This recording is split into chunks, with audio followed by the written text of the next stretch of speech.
Vamos a tener una lectura en la epístola a los Hebreos. Hebreos capítulo 11, versículo 8.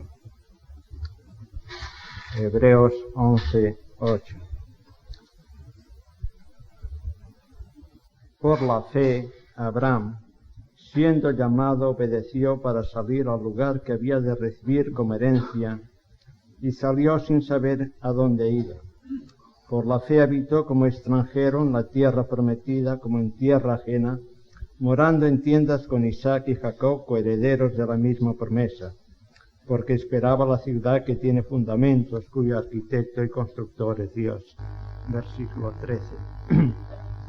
Conforme a la fe murieron todos estos sin haber recibido lo prometido, sino mirándolo de lejos y creyéndolo, y saludándolo y confesando que eran extranjeros y peregrinos sobre la tierra, porque los que esto dicen claramente dan a entender que buscan una patria, pues si hubieran estado pensando en aquella de donde salieron, ciertamente tenían tiempo de volver, pero anhelaban una mejor, esto es celestial, por lo cual Dios no se avergüenza de llamarse Dios de ellos, porque les ha preparado una ciudad.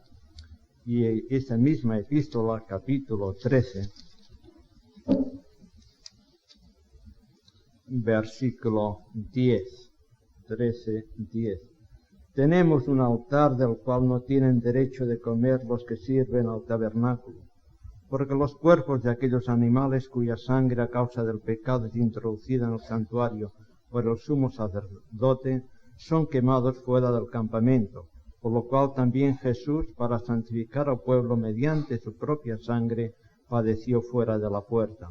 Salgamos pues a él fuera del campamento, llevando su vituperio, porque no tenemos aquí ciudad permanente, sino que buscamos la porvenir. Que el Señor bendiga su santa palabra en nuestros corazones. El programa reza: peregrinos, una llamada a la conciencia. Y quisiera que esta noche fuese una llamada de Dios a nuestras conciencias. Porque ser peregrino en el día de hoy, en medio de una sociedad tan consumista y materialista como la nuestra, no entra en la mayoría, en los presupuestos de la mayoría de muchos de nosotros. Ser salvos para el cielo, sí, pero ser salvos para servir al Dios vivo y verdadero y esperar a su Hijo de los cielos, no. Pero la Escritura no nos deja opción. Queramos o no queramos, somos peregrinos. En las generaciones pasadas era lectura obligatoria el famoso libro de Juan Bunyan llamado El Peregrino, pero ahora no. Hemos perdido el verdadero carácter de lo que es la vieja carrera, lo que es vivir por la fe. Y el autor de Hebreos, y por eso digo vieja carrera, porque arranca nada menos en la persona de Abel, y nos saca en esa larga lista de personajes que sintieron la vida como un peregrinaje, como un paso, como un caminar hacia la Canaán celestial. Pues encontramos como Abraham sobresale como el gran personaje, como el gran peregrino. Y es bueno que nosotros atendamos a ese hombre. Porque lo que vamos a decir de Abraham, veréis como dice el apóstol Pablo, que es el gran ejemplo que Dios coloca delante de nosotros, para que nosotros que ahora estamos ocupando el escenario, que estamos interpretando la historia, que hemos entrado en la historia, aprendamos de él, para que no nos confundamos en el camino. Porque si leemos el Evangelio de Lucas, cómo nos insiste el autor recogiendo las palabras del Señor, que estamos de viaje. La vida es un viaje hacia la eternidad. Es una vida de inversión. Es una vida de que tarde o temprano nos vamos a encontrar con Dios. Y será desastroso si la vida no se ha orientado en esa inversión hacia Dios. De tal manera que el Señor en la casa de Marta y de María reprende o exhorta a Marta a fijarse en la actitud de María, porque en este viaje lo único válido, lo único trascendente es sentarnos a los pies del Señor, oír su voz, escucharle, seguirle en su misión y en obediencia e ir incorporando en nuestra vida los valores eternos de este reino de los cielos que esperamos. Ahora, cuando nos acercamos a la vida de Abraham, nos preguntamos por qué Abraham fue un peregrino. ¿Cuál fue el punto de partida? Y así reza en el programa que tengo esta noche. ¿Cuál fue el punto de partida de este hombre? ¿Por qué este hombre deja Ur de los Caldeos? ¿Por qué este hombre deja la casa de su padre y su parentela? ¿Qué es lo que marcaba realmente la diferencia entre Abraham, el hebreo, aquel que era de la otra orilla, y el cananeo que habitaba en la tierra de Canaán cuando Abraham llegó? Esteban, en su discurso delante de Sanedrín judío, dijo: el Dios de la gloria apareció a nuestro padre Abraham estando en Mesopotamia. Esta aparición de Dios, esa experiencia personal que tuvo Abraham con el Dios de la gloria, con el Dios viviente, con el Dios vivo, fue el punto de partida de ese hombre. Fue el punto que fue marcando las distintas etapas del peregrinaje de ese hombre. En la medida que Dios se iba revelando, en esa misma medida ese hombre iba sacrificando los ídolos de su corazón. En esa medida ese hombre iba renunciando de sus conceptos, de sus presupuestos, y se iba lanzando, echando en los brazos de Dios. Y ese hombre, en ese caminar, en ese responder por fe a esas experiencias personales que iba recogiendo de Dios, y en la manera que Dios se revelaba en su carácter y en sus valores, ese hombre llegó a ser el gran amigo de Dios. Y por eso, tanto en el Antiguo como en el Nuevo Testamento, se pone delante de nosotros como ese artículo de fe, como ese control de calidad, el creyente que Dios reconoce como auténtico, como genuino. Y nosotros debemos ver si ese control de barras que Dios marca, que etiqueta el producto de ese hombre, la fe de ese hombre, el peregrinaje de ese hombre, es el control, es la etiqueta que Dios podría colocar en cada uno de nosotros en esta noche como creyentes, como peregrinos. Ahora, este encuentro personal con Dios le hizo salir de la tierra de Canaán. Y para aquellos entonces, dejar la tierra, dejar la casa paterna, dejar la familia, no era cualquier cosa. Era decir un adiós a todo lo que había marcado la vida. Ese sentido de seguridad, ese sentido de orientación, ese sentido de consejo que él había encontrado. Ahora él tendría que adelantarse en el desierto sin ese sentido de seguridad, sin esa dirección, sin ese consejo, en esa dependencia con Dios. Y cada jornada en el desierto cada vez le iría alejando más y más y más del sentido de lo que representaba la ciudad de Ur y la casa de su padre. Ahora, ¿por qué debía dejar la ciudad de Ur? La ciudad en la Escritura siempre trata de solucionar el problema planteado por la caída del hombre. En Génesis capítulo 1 encontramos como Dios, Elohim, el fuerte, crea todas las cosas y crea al hombre a su imagen y semejanza como la corona de la creación, como el virrey. En el capítulo 2, Dios se revela como ese ser activo, personal, que quiere entrar en relación, en comunión con ese ser que ha creado a su imagen y semejanza. Para que el hombre encuentre en él ese punto de referencia infinito que satisfaga todas sus necesidades, que dé sentido, contenido, riqueza, belleza, gloria a su existencia y a su vida. Pero cuando llegamos al capítulo 3, ese propósito de Dios queda irrumpido por la caída del hombre.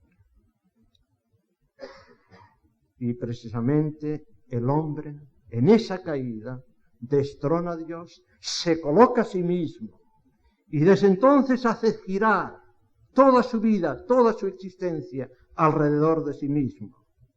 Y hace de sí mismo el punto de referencia para dar a su vida sentido, orientación y contenido. Y precisamente la ciudad surge para responder a esta necesidad del hombre. Y es Caín, el constructor de la primera ciudad. Él, al salir de la presencia de Dios, convierte su vida en un vagar, en un caminar errante sobre la tierra, sin sentido ni metas futuras. Para Caín, Dios y su paraíso ha dejado de ser una realidad, los puntos de referencia de su vida. Y a la falta de estos puntos, Caín construye la ciudad.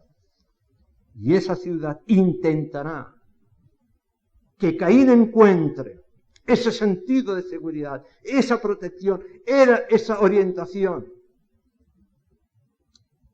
Y resolver el dilema cada vez del hombre cada vez más alejado de Dios.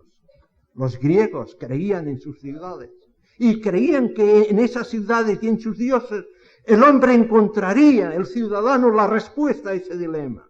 Pero pronto se dieron cuenta que sus ciudades, sus dioses, no eran otra cosa que la expresión de sus debilidades, de sus vicios, de sus correcciones, de sus necesidades, y que no podían satisfacer, no eran puntos de referencia suficientes para responder a las necesidades vitales del hombre. Y la ciudad siempre ha sido un signo material de poder, de dominio, de realización, de estabilidad, donde cada uno lucha por sí mismo. Y se ha convertido en la semilla de las tremendas búsquedas y continuas búsquedas del hombre en su vagabundear por la vida. Pues bien, Abraham tendrá que salir de esa ciudad. Tendrá que salir de Ur, que incorpora esos conceptos. Tendrá que salir de esos valores, de esos estándares de vida. Tendrá que incorporar en su experiencia personal la realidad de Dios, de esa comunión de Dios, de su paraíso, de su ciudad, de sus propósitos. Convertir a Dios como el punto de referencia de sus necesidades, de la orientación de su vida, de su propósito. De tal manera que Abraham va incorporando a partir de esa primera revelación de Dios. Cuando descubre ese Dios de la gloria, ese Dios que va más allá del Dios lunar que él estaba contemplando, que va más allá de los límites de Ur, que va más allá de todo lo que esa ciudad y su entorno podía darle. Y esa revelación que Dios va ampliando en futuras revelaciones, no solo le hace salir de la ciudad, sino que le hace vivir en su peregrinaje fuera de las ciudades cananitas, fuera de sus costumbres, fuera de sus estándares, de sus valores. De tal manera que va a despertar la admiración de ellos y alguien va a decir de él: tú eres un príncipe de Dios entre nosotros. Ahora, hermanos, ¿cómo Dios se las arreglará para que Abraham salga? ¿Cómo Dios se las arreglará para todo esto? Indudablemente, Dios se revela a sí mismo. Repito, y Hechos 7, Esteban dice, el Dios de la gloria. Pero no solo descubre esa grandeza de Dios, sino que al mismo tiempo descubre que su verdadera ciudad no es Ur, y se siente extraño en medio de ella, y por eso también sale. No solo eso, sino que descubre que su verdadera parentela, su verdadera familia, no es la que tiene en su entorno. Y como hemos leído, él sale en buscar de una ciudad que tenga fundamentos, que tenga seriedad, que tenga eternidad, que tenga propósito. Y busca la familia que reside en esta ciudad. Y aunque en sus días no la ve, aunque sus días no la experimenta, la saluda, lo cree, saluda desde lejos y confiesa que es peregrino y advenedizo sobre la tierra. Y oportunidades tuvo de volver hacia atrás. Pero en sus comparaciones, él entendió que valía la pena seguir hacia adelante y siguió adelante. Ahora, hermanos, ¿qué marca la diferencia entre nosotros como creyentes y el inconverso? No es el cambio de religión, no es el haber tenido una experiencia propia personal de Dios en nuestras vidas por su perdón en Cristo Jesús. Conocer a Dios no ha significado para nosotros un salir del espíritu de la ciudad, de sus ídolos, de sus afinidades, de sus vicios, de sus valores y prioridades. Mirad que esta fue la experiencia también de Pablo. ¿Cuál fue el punto de partida de ese hombre? De ser perseguidor, pasa a ser perseguido. De ese hombre que sale de su Jerusalén, de su judaísmo. Y no tan solo en ese ambiente religioso que nosotros podemos pensar cuando leemos Filipenses 3, sino todo lo que eso significaba, la fama, la gloria, el bienestar, las posesiones, las influencias, el dominio, el poder, el prestigio personal, que todo eso significaba. ¿Por qué sale ese hombre? Porque luego ese hombre compara y dice esto es pérdida, es basura, cuando para él era la tremenda ganancia y inspiración de su vida. Porque hace del Señor el todo en su vida. Cuando él está delante del rey Agripa, dice, por lo cual, oh rey Agripa, no fui rebelde a la visión celestial. Fue ese encuentro con el Señor de la gloria que Pablo pudo comparar, equilibrar entre la gloria que significaba ese judaísmo y esa gloria que sobrepujaba la luz del sol, la gloria del astro rey. Pudo comparar esa gloria y en esa comparación establecer que eso era basura. Y lo glorioso y lo permanente fue esto. Y esa experiencia personal de Pablo cambió, fue la meta de partida de ese hombre para sentirse un peregrino, como lo fue en el pasado el fundador de su nación, Abraham. Por eso él expresará esas expresiones, para mí el vivir es Cristo. Por eso dirá, con Cristo estoy juntamente crucificado y no vivo yo, mas vive Cristo en mí. Por eso dirá, lejos de mí está el gloriarme, sino en la cruz de nuestro Señor Jesucristo, por el cual el mundo me es crucificado y yo al mundo. Y no es de extrañar que ese hombre en la segunda carta a los Corintios hable de todas las vicitudes que él ha pasado por causa del Evangelio, frente a la eminencia del Dios de la gloria, del Señor de la gloria. Fue el punto de partida de este hombre. ¿Cuál es nuestro punto de partida, hermanos? Es el mismo. Fiel es Dios, dice el apóstol Pablo, por el cual fuisteis llamados a la comunión con su Hijo, Jesucristo, nuestro Señor. También nosotros, al igual que Abraham, que Pablo, la experiencia personal que hemos tenido del Señor, al perdonar con nuestros pecados, al irrumpir en nuestra vida con la predicación del Evangelio, al hacernos enfrentar con la realidad de nuestros pecados, con la eminencia del juicio de Dios. Esa experiencia es personal, es el punto de partida del cambio de nuestra vida, del dejar las cosas, de ese salir constante que debe caracterizar la vida del peregrinaje. Pablo dice, pues me propuse no saber entre vosotros cosa alguna sino a Jesucristo y a este crucificado. Oh Gálatas insensatos, ¿quién os fascinó para no obedecer a la verdad? A vosotros, ante cuyos ojos Jesucristo fue ya presentado claramente como crucificado. Pablo tenía muy claro esto.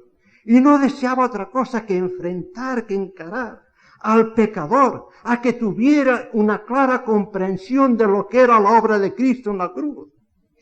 La obra de Cristo en la cruz no solamente es la base justa por la cual el Dios santo, el Dios justo, puede perdonar al pecador y al mismo tiempo ser justo, sino que también la muerte de Cristo es el punto final del concepto de vivir, del estándar de valores, de las prioridades, de todo lo que encarnan nuestras ciudades, sea Ur, sea Barcelona, sea Madrid, sea Londres, de todo lo que encarnan estas ciudades.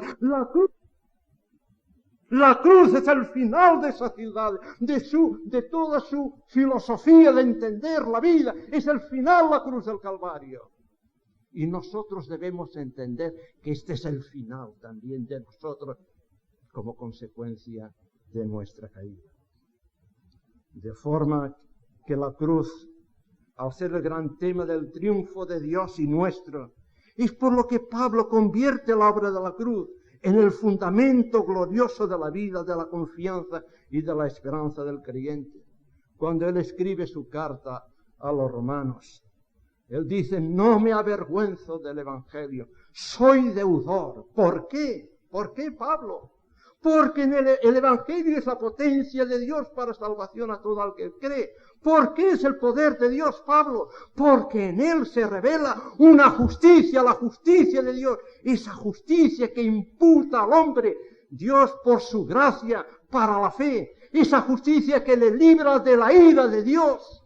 Esa justicia que le libre de las miserias, de las consecuencias de la caída. Pablo se gozaba, se gloriaba y se sentía deudor frente a este Evangelio. Si es una justicia, repito, que deja libre al creyente cuando leemos el capítulo 6, 7 y 8 de Romanos. Sí deja libre al creyente de toda forma de pecado, de toda forma de maldad, y deja libre al creyente para que pueda presentarse delante de Dios, cosa que antes no podía hacer, y decir: Señor, soy libre, y aquí estoy y presento mis miembros para servirte, agradarte y complacerte a ti. Esta experiencia personal que hemos tenido de Dios tiene que llevarnos, porque ese es el propósito del Evangelio. Cuando él escribe a los Gálatas, dice: Cristo se dio a sí mismo por nuestros pecados para librarnos del presente siglo malo. Oh hermanos, libertad para decir no a todo el sistema que gobiernan nuestras ciudades, para decir no a lo que es la ciudad, para decir no al adulterio, a la fornicación, a la inmundicia, a la lascivia, a la idolatría, a la hechicería, a las enemistades, a los pleitos, a los celos, a los iras, a las contiendas, disensiones, herejías, envidias, homicidios, borracheras y orgías y cosas semejantes. Dios, la cruz, nos ha librado de todo eso y podemos decir no a todo eso, cosa que antes no podíamos decir. Y esa es la filosofía de la ciudad. Y como Abraham, no geográficamente, porque si no, como dice Pablo, tendríamos que salir del mundo, pero sí espiritualmente debemos salir de esta ciudad y progresar en el camino y experiencia personal de Dios. Cuando vamos a los Colosenses, Pablo, cuando plantea el gran problema, no solo cómo Dios puede justificarnos a nosotros, sino cómo Dios puede cambiar nuestros hábitos. Nosotros que estamos habituados a hacer el mal, nosotros que por naturaleza somos enemigos de Dios, que nuestro fuero interno, donde barajamos nuestras opiniones, nuestros pensamientos, nuestras decisiones, Dios es el gran enemigo. ¿Cómo Dios va a cambiar esas actitudes y esos hábitos? ¿Cómo Dios hará que sea el amigo en esa situación, en ese fuero interno de nosotros? Y la solución es la cruz del Calvario. Por eso Pablo en esa carta nos dirá a nosotros que Dios ha colocado, ha crucificado nuestro viejo hombre, ese sistema esa filosofía, esa forma de entender la vida, ese principio de la existencia heredadas de la caída, fue clavado allí en la cruz. Y ahora todo lo que nos era contrario, todo lo que nos impedía, todo lo que nos arrastraba a ser enemigos de Dios, ha sido quitado de en medio y somos libres para que poseyendo esa vida nueva que nos ha dado en Cristo por la resurrección de Él, podamos mirar hacia arriba, buscar las cosas de arriba y esperar. Y como dice aquí, decir no otra vez a la fornicación, a la impureza, a las pasiones desordenadas, a los malos deseos, a la avaricia, a la idolatría. No andar en lo que nosotros andábamos, decir no a la ira, al enojo, a la malicia, a las blasfemias, a las palabras deshonestas de nuestra boca, a no mentir, a despojarnos del viejo hombre con sus hechos y decir sí a la santidad, a la misericordia, a la benignidad, a la humildad, a la mansedumbre, a la paciencia, a soportándonos unos a otros y a perdonándonos unos a otros. La cruz de Cristo es nuestro punto de partida. Esa experiencia personal debe marcar todo esto en nosotros, hermanos, si realmente nosotros hemos entendido lo que es la obra de la cruz.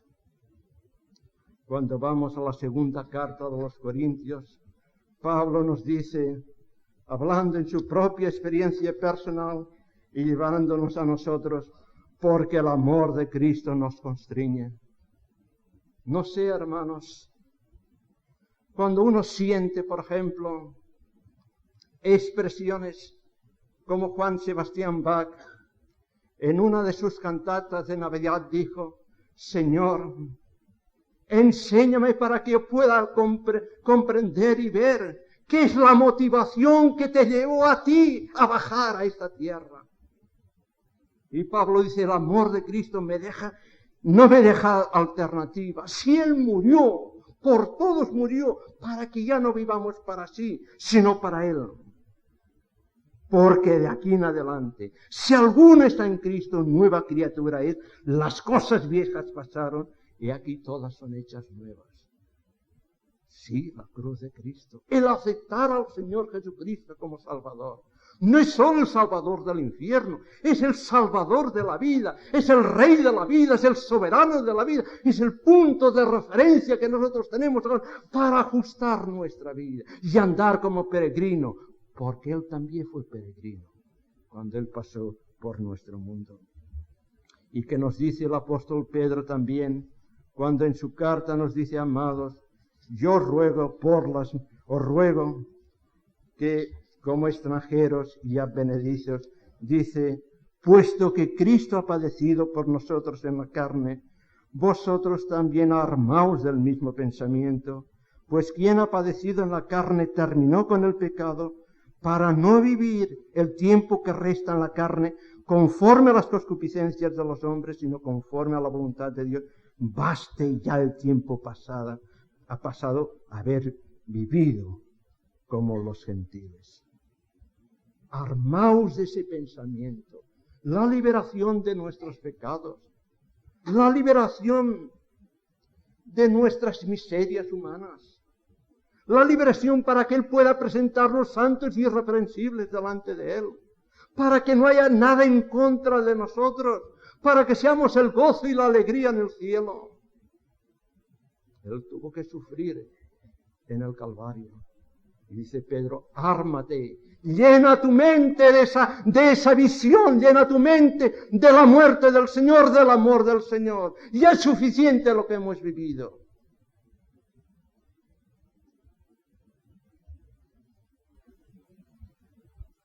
Como el caso de Abraham, hermanos, su experiencia le hizo salir de Ur.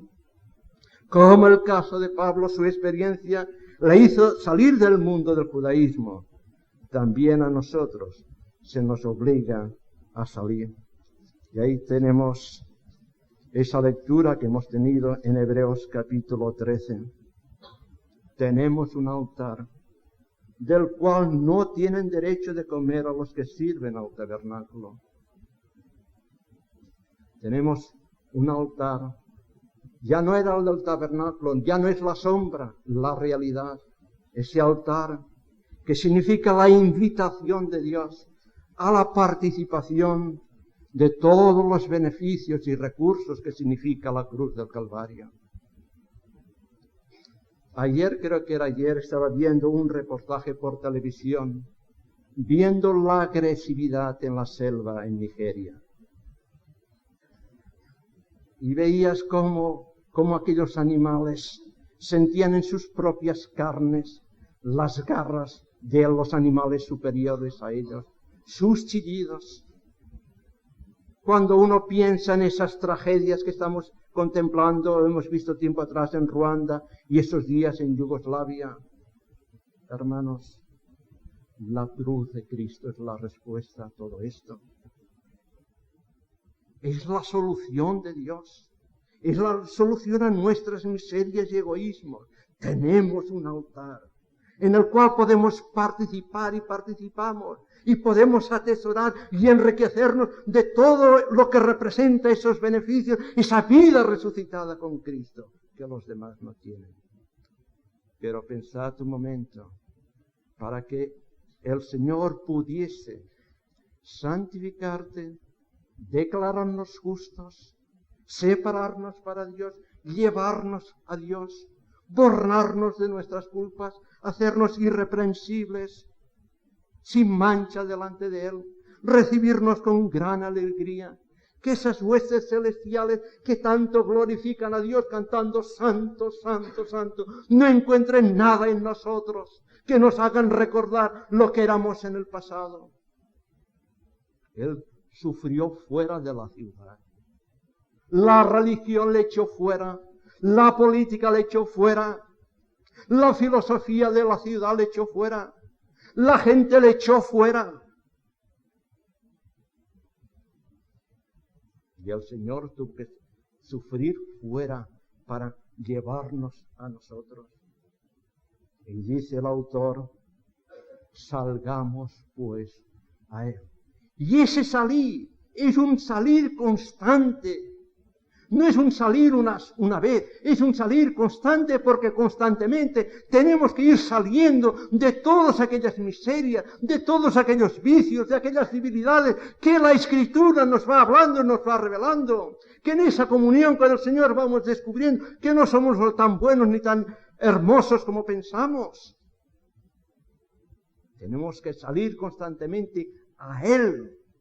Y ese a Él significa ese sentido que la vida se dirige en movimiento hacia Él y en presencia a Él, vivir la vida moviéndonos hacia Él y en su presencia. Ese es el sentido que da el autor de Hebreo en ese salir.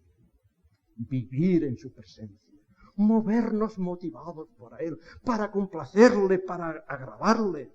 Y es un salir constante. ¿Y cuál es la razón? Llevando su vituperio. ¿Cómo le trató la ciudad? ¿Cómo le trató el mundo? ¿Cómo le trató la ciudad? ¿Cómo le trató las religiones? Juan, en su Evangelio, nos cuenta que en uno de los viajes que el Señor hizo a Jerusalén, era la fiesta de los tabernáculos. Y en esa fiesta de los tabernáculos, el último día, el Señor clamó a gran voz, el que tenga sed, venga a mí y beba.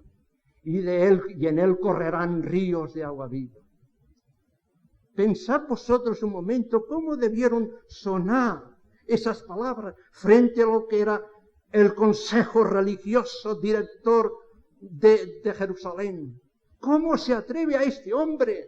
Después de toda la fiesta, porque era la fiesta más gloriosa, la fiesta más popular y la fiesta más embellecedora de los que tenían los judíos. Y ese decir, después de tanta religiosidad, de tanta festividad, de tanto canto, de tanta procesión, decir si alguno tiene sed, venga a mí y beba. Dice el evangelista, que después de la discusión que hubo dentro del Sanedrín judío sobre él, al terminar esa discusión, dice que cada uno se fue a su casa.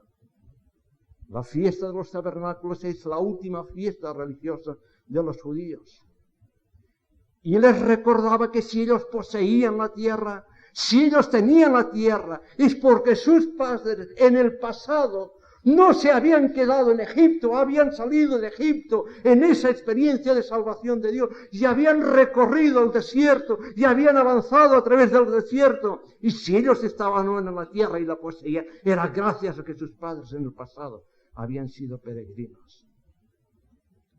Y el Señor no podía volver a su casa como los religiosos. Habían prostitutas en las calles de Jerusalén, habían leprosos, habían paralíticos, habían ciegos, habían cojos, habían mancos, habían pecadores. ¿Cómo el Señor podía decir, ya está todo hecho, ya hemos llegado? Dice el evangelista, y el Señor se fue al monte de los olivos. Hermano y hermana, si en esta noche tú estás aquí y yo estoy aquí, es porque generaciones pasadas se sintieron peregrinos, se sintieron que no habían llegado. Y por eso el Evangelio nos llegó a ti y a mí. Y esta es nuestra responsabilidad en esta noche. Y concluyo. ¿Dónde estamos? ¿Dónde estás tú? ¿Dónde estoy yo? Tal vez todavía estamos en Ur. Todavía estamos en el mundo. Todavía estamos marcados. La vida nuestra no se ha producido ningún cambio. Si te confiesas creyente, asegúrate que tu fe es genuina, es bíblica. Si no, como dice Pablo, reconcíliate con Dios. Si hemos salido de Ur, pero hemos parado en Harán, cuidado, no estamos ni dentro ni fuera. Y la vida del creyente es triste, porque nos movemos entre las dos aguas. En la iglesia damos la fachada de creyente y fuera de la iglesia damos la fachada de no ser creyente. Hermanos, no podemos quedar en Harán. Reconcíliate con Dios si es así. Tal vez has salido de Ur y de Harán, pero tal vez como Lot, hemos puesto nuestras tiendas hasta la puerta de Sodoma. Cuidado, hermanos, porque es peligroso estar sentado a la puerta de Sodoma, porque el día menos pensado, los ángeles van a someter a Dios juicio sobre nuestras vidas, como lo hicieron con Lot. Gracias a la intercesión de Abraham, Lot fue salvado. Gracias a la intercesión del sumo sacerdote que tenemos en el cielo, vamos a ser salvados como por fuego. Pero toda nuestra vida va a ser perdida, miserable. Ojalá que Dios haga que como Abraham, nuestra tienda esté fuera de la ciudad, en el sentido espiritual, al calor del día, viviendo una vida separada para Dios, y al calor del día, seguro que el Señor nos hará más que alguna visita para compartirnos, como lo hizo con su siervo Abraham, sus promesas, sus propósitos, sus cosas. Que la ciudad permanente, que la ciudad eterna, que la iglesia celestial, que la ciudad Jerusalén, la celestial, la gloria del Señor, sea algo real en nuestras vidas, porque es la única manera de salir. Y dice una versión inglesa del libro de Job, donde no hay visión, la gente muere, languidece. Si no hay visión en nuestras vidas, hermanos, languideceremos y pereceremos. Pero la única manera es salir, respondiendo a esa revelación, a esa experiencia personal con el Dios de la gloria en su Hijo, el Señor Jesucristo. Que así sea, por amor de su nombre. Amén.